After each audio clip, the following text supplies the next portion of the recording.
Well, hello, beautiful friends. I'm Jack Cox, author of Love Not Fear. But I'm not here tonight to talk about my book. I'm here to talk briefly about David Icke's new book, The Trap. In The Trap, David Icke puts forward the idea that we are living in a computer simulation. Now, he goes on to say a lot of other things. And I just want to say off the front of here, I'm not telling anybody what to think, what to believe. I'm not trying to tread on anybody's religious or philosophical toes. I'm just here saying what I think, what I believe, what I've come to believe over the years, after many, many decades of working with this, meditating on it. And it's only really the first chapter of David Icke's book that I have any problem with. The rest of it, I think, is absolutely brilliant.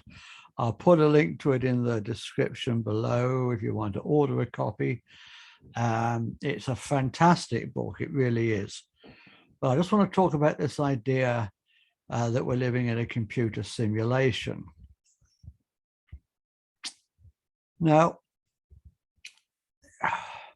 it's a general sort of thing, isn't it, that we use analogies. We tend to equate things that happened in the past or things that are happening in the contexts of our present technological state of advancement.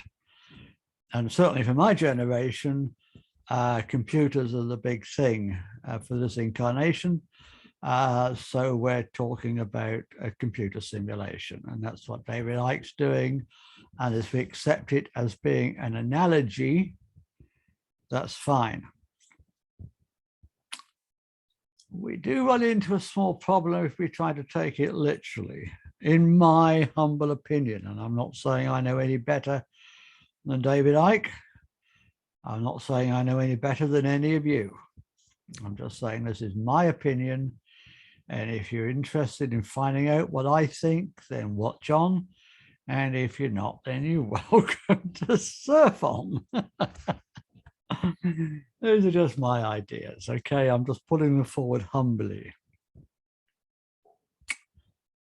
But we've had many myths throughout time.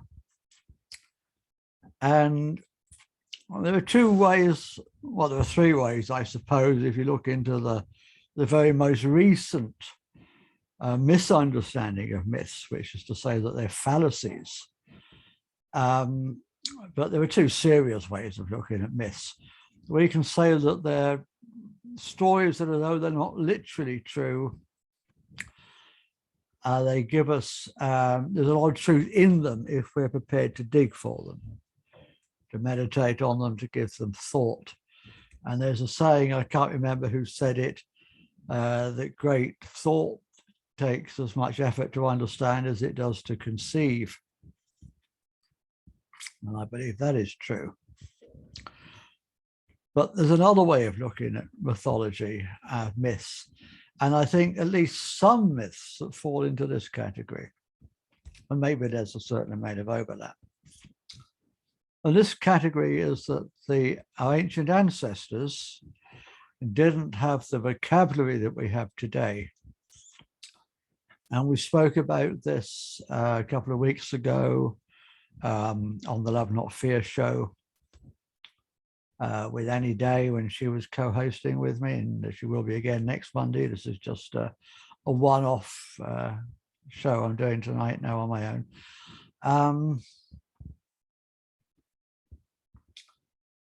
Where we talked about this whole idea of not having the vocabulary, the ancients not having the vocabulary.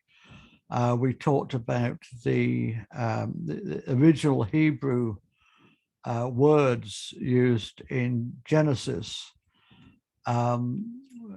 Elohim, which means the powerful ones, plural, and words like ruah, which got translated as the spirit of God, but actually means a big heavy thing that moves and makes a wind. So we might think that meant something else today if we we may express that a different way if we came across it today. Cape Canaveral or somewhere, you know, just saying. And Elohim, of course, got translated as God throughout the Old Testament, and it doesn't mean God at all.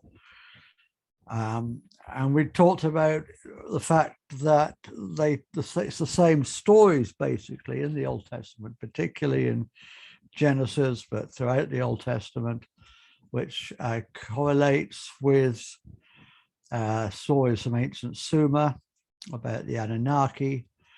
And we asked whether the Anunnaki and the Elohim were the same, and indeed whether they were space visitors or whether they were an advanced human civilization, maybe the survivors of Atlantis. We talked all about that a couple of weeks ago on this show, and I'll put the links below if you want to follow up on any of that. And we didn't come to any conclusions, and we'll probably do another show about it on Monday, where we probably still won't draw any conclusions, because the fact is we just don't know. And we're not going to pretend we know. We're not going to pretend we know things we don't know. We put our hands up and say, look, I don't know. It could be this, it could be that. That's really all we're saying, okay? So can we apply the same concepts to the creation myths? And there are several loads and loads of creation myths all over the world, some of which correlate with each other and some of which don't.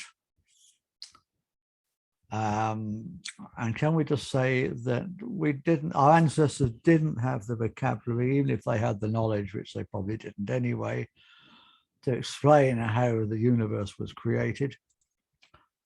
And today, maybe we can have a better stab at it by combining ideas from the spiritual world with ideas from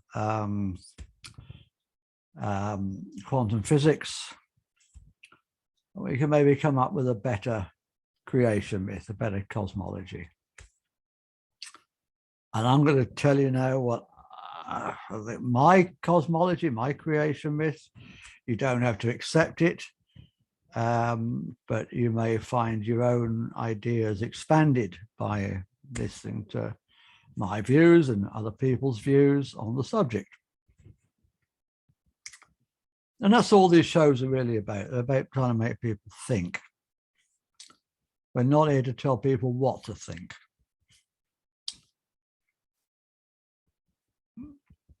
So if we can consider the idea that there is a universal consciousness,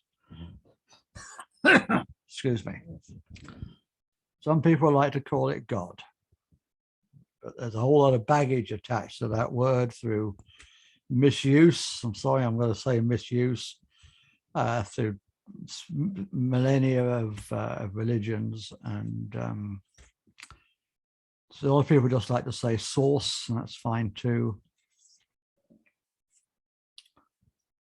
And we're talking about, here we go again, you see, language. We don't have the language. We don't have the vocabulary. Even with all our current 21st century knowledge of quantum physics, we still don't have the vocabulary. I'm going to say it all goes back to before the Big Bang. But how could there be a before if time started at the Big Bang? So we just don't have the vocabulary to refer to before the Big Bang. We don't have the words. But let's just try to think ourselves back to that situation, even if we don't actually have the vocabulary to do so. So if I say before the Big Bang, please don't pull me apart, say time only started at the Big Bang. It's just that it's not because the ideas are wrong, it's just because the vocabulary is inadequate. And maybe, we'll get onto that later, but the whole idea of the Big Bang creating the universe, creating time, and all the rest of it is just part of the illusion. And I wrote about the illusion about a year ago. I called it the matrix within a matrix. I did a video on it. And I'll put a link to that down in the description too, so you can watch the original video. And David Icke is really jumping on the second part of this matrix, the second layer of this matrix, the matrix within a matrix that I spoke about a year ago. I'm going to talk a little bit more about that now. And I'm just going to say it's a little bit that what we're trying to do to understand all this stuff is a little bit like swimming through treacle. It's very hard to figure out what's out there, even if there is anything out there. We have very limited equipment with which to do it, and we'll get onto that later as well. But you could say if there's a matrix within a matrix, then there are two layers of treacle, a thicker layer and a thinner layer, a more viscous layer and a less viscous layer.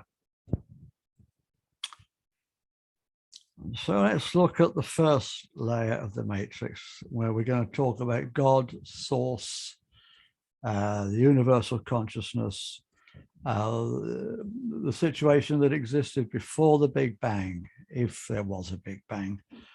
So please don't pull me up on my use of words. We've got a very limited vocabulary in which to try to explain these things.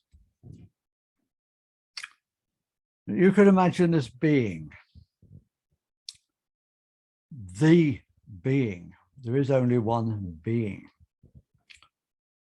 Not one being in the universe. We're talking about one being before the universe, before the Big Bang. Not that there could have been a before, because there was no time, but we've covered that. No point in keep banging away at that one. All alone in the void. Let's just call it the void. Before the Big Bang, there was a void. It's as good a word as any. I'm not saying it's perfect, but it's as good a word as any. And this being had nowhere to go, nothing to do, nothing to get, completely self-sufficient within itself. And over a period of time, I nearly said, didn't I? There wasn't any time, but yeah, just take that as read, okay? What if this being then became self-conscious, realized it was all alone in the void? And you can imagine that being a terrible realization, to realize that you're all alone in the void. No playmates. And it may not have been that kind of a psychological event. I don't know. But to say it could have been that kind of psychological event. Oh no, I'm alone! Yeah. Or it could have just been a gentle realization that this being could have more fun if it had some playmates. So whichever way you want to look at it, we now have what scientists like to call the Big Bang, or some other similar event that would have had a similar result. Okay, I'm not going to say definitely, because none of us know for certain. There's other theories apart from the Big Bang as to how it all started. And you could say the Big Bang was God's epiphany, or God going mad, or whatever. You know, draw your own conclusions on that one.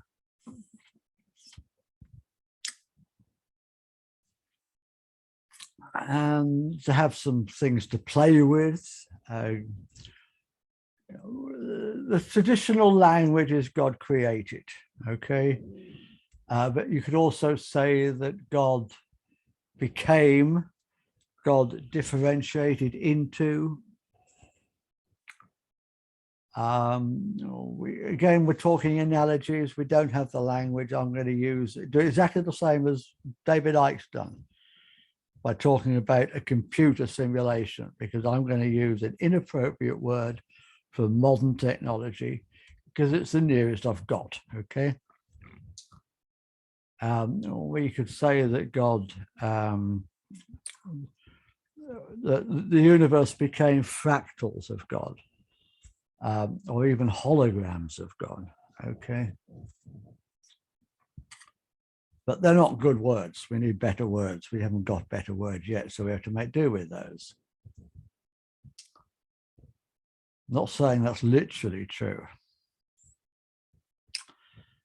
And whether it was the original plan or whether it happened later on, assuming now that we have time, I'm going to disagree with that too later on in this, but for now. God decided to put life, the source, put life on some of these balls that were dashing around these stars.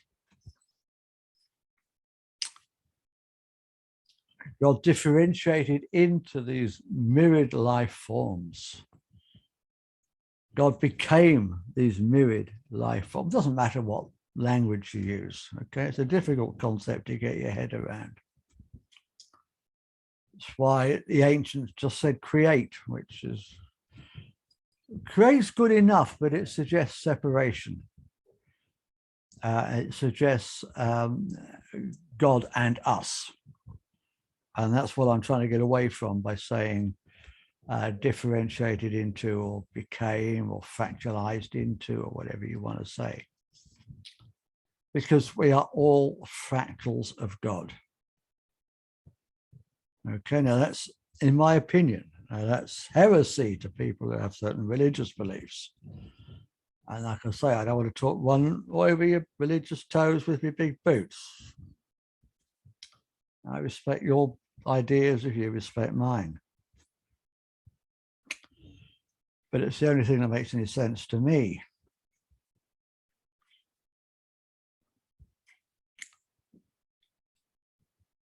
And so we find ourselves here in these meat suits.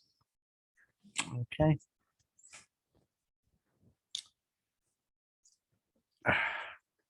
And again, I'm going to use an inappropriate scientific term. I'm going to relate the meat suit to something we know in modern technology, which is just an analogy. I'm not saying it is one. And the analogy I'm going to use is a virtual reality suit. Yeah, the gloves, the boots, the headset, the whole lot. In earlier videos and in my book, I think I mention, I talk about Wii's and PlayStations. I say the brain is a games interface, like a PlayStation. It interprets, that makes sense of the illusion of the physical world so that we can play this game in 3D reality.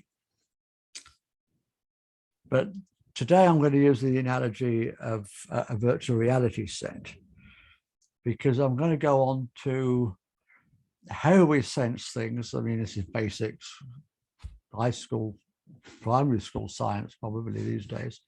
I'm sure most of you know it. So I'm just going to go over it again very, very briefly for those who don't or need a refresher. But we have 5 senses. This meat suit comes with 5 senses. Yeah, the ears, the eyes, the nose, touch, the mouth, you know. Senses. And if I touch something, what's actually happening? If you believe in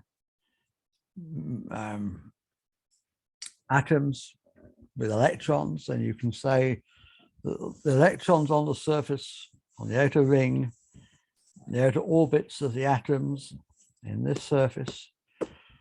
It's repelling the electrons in the outer orbits of the atoms of my hand. And that sensation is being sent through my nerves to my brain. And my brain is trying to make some kind of sense out of it. And if you think about it, all our senses are basically touch. Yeah, our taste buds, our smell, molecules land on, interact with the atoms in the molecules, interact with the atoms in the tongue or in the nose, on the olfactory system, and a signal sent to the brain. Same with hearing. Sound waves hit the eardrum. The eardrum senses those sound waves, so it's a form of touch, and sends a signal to the brain. The eyes are a little bit more specialized because they pick up electromagnetic radiation. They pick up light. And scientists still don't know whether light is an electromagnetic wave or a particle, a photon. Sometimes it behaves like one, sometimes it behaves like the other. So let's just leave that open for now. Let's not go into all of that. I mean, I could do, but let's not go into all of that in this talk. But let's just say that we have this meat suit on with sensors that sends information to a central processing unit that tries to make some kind of sense of it. So, okay, David Icke, if we're living in a computer simulation, there's not one central computer, as David Icke would probably say. We each have our own onboard computer that tries to make sense of it. And doesn't do a very good job, let's be honest. We pick up a tiny, tiny fraction of the information that's available to us, and we try to make some kind of sense out of it.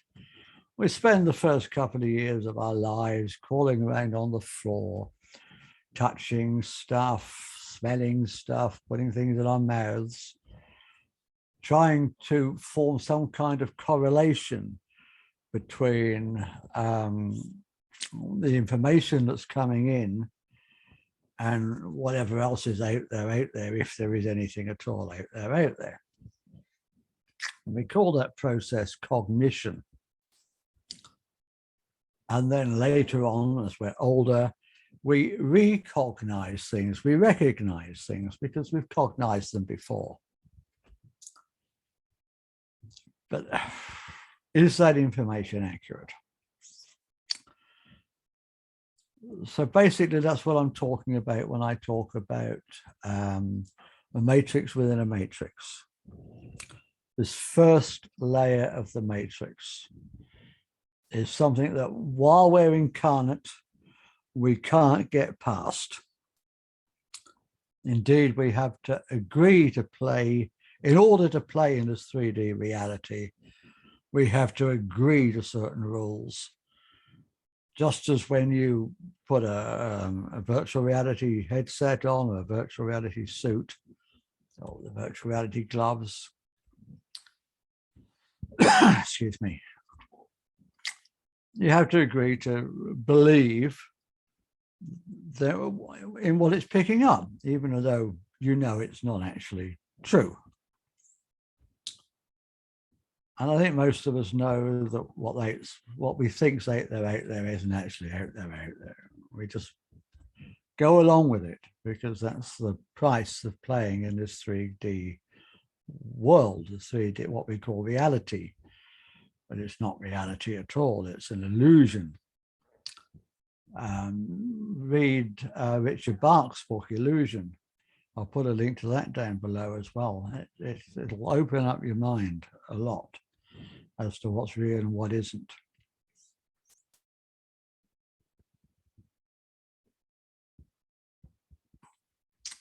So yeah, that's the first layer of the matrix. But within that, I believe, and I believe David Icke is getting these two layers mixed up when he talks about a computer simulation. Within that, we have another simulation, and this is the simulation I wrote about in my first book, which was called Rupert Murdoch's Hitmen. It's very, very out of date now, and to be honest, it wasn't that well written, but it was my first stab at writing a book. And it was an expose initially of the Murdoch press and more broadly the mainstream media in general. And I talked about how the mainstream media, the government, the military industrial complex, big pharma, conspire together, and they all are all in it together with the police and the courts to ensnare us in their web of lies. And this is what I mean by the matrix within a matrix. The computer from the first level has been programmed in such a way that we believe a whole load of crap that isn't true. Our parents believed it, their parents before them believed it. And we have it reinforced every day through the mainstream media, through our educational system. I'm sorry to offend anybody, but through the Abrahamic religions, that we're taught to believe in the system of money and control and division and separation. And I talk about, and David Icke has also talked about in some of his earlier books, of how this web of lies goes all the way back to ancient Sumer and Babylon. And David Icke even suggests that the same families have been involved all that time. I don't necessarily buy into that or not, but I'm just saying it's a theory that he puts out there.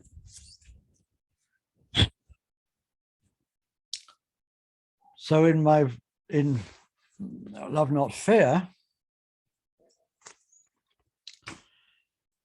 I talk about we were born into a game we did not devise. Well, the rules are stacked against us. And this game we did not devise is based on this web of lies that I talked about in the first book. So, yeah, one does follow on from the other.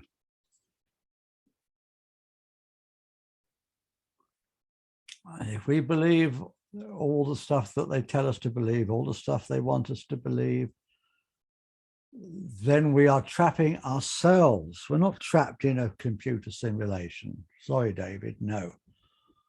We are trapping ourselves. Okay? We trap ourselves in the first level by volunteering to come here and incarnate here. That's something we choose to do. And we trap ourselves in the second layer, the matrix within the matrix, when we believe in the web of lies. I'm sorry, David, I don't agree with what you said about, you call them archons, okay. You call them reptilians. I'm not saying they exist. I'm not saying they don't exist. I'm just saying that's not the point. The point is whether or not we believe in them. And if we believe in them, then we are trapped by our own beliefs. And we can break ourselves free of all of that. Nothing has power over us if we choose not to believe in it. As my friend Mark Bayersky says. And the whole of the idea of Love Not Fear, well, there's the two books really, both books, and this series of shows and my other series of shows, which is called Co-Creating the New Earth Together. And it's to help you to break free of those limiting beliefs. And when you break free of those limiting beliefs, you break free of the inner matrix. Okay. And I suppose if you went far enough as to stop believing in the outer matrix, then you would simply ascend and you wouldn't need to reincarnate again. So that's not really the subject of this talk today, but I do believe that's possible. So really it's just a short program tonight. It's I'm doing this on a Friday, and it's not really a Co-Creating the New Earth Together show because my guest tonight had to postpone. So I'm doing this as a show out of the sequence, if you like. So yeah. Please do watch the Friday, well, Monday and the Friday shows, because they will help you to break free of the matrix, both the inner and the outer matrices. So that's it for tonight. I'll put all the links below if you want to follow up on this. Namaste. I love you all.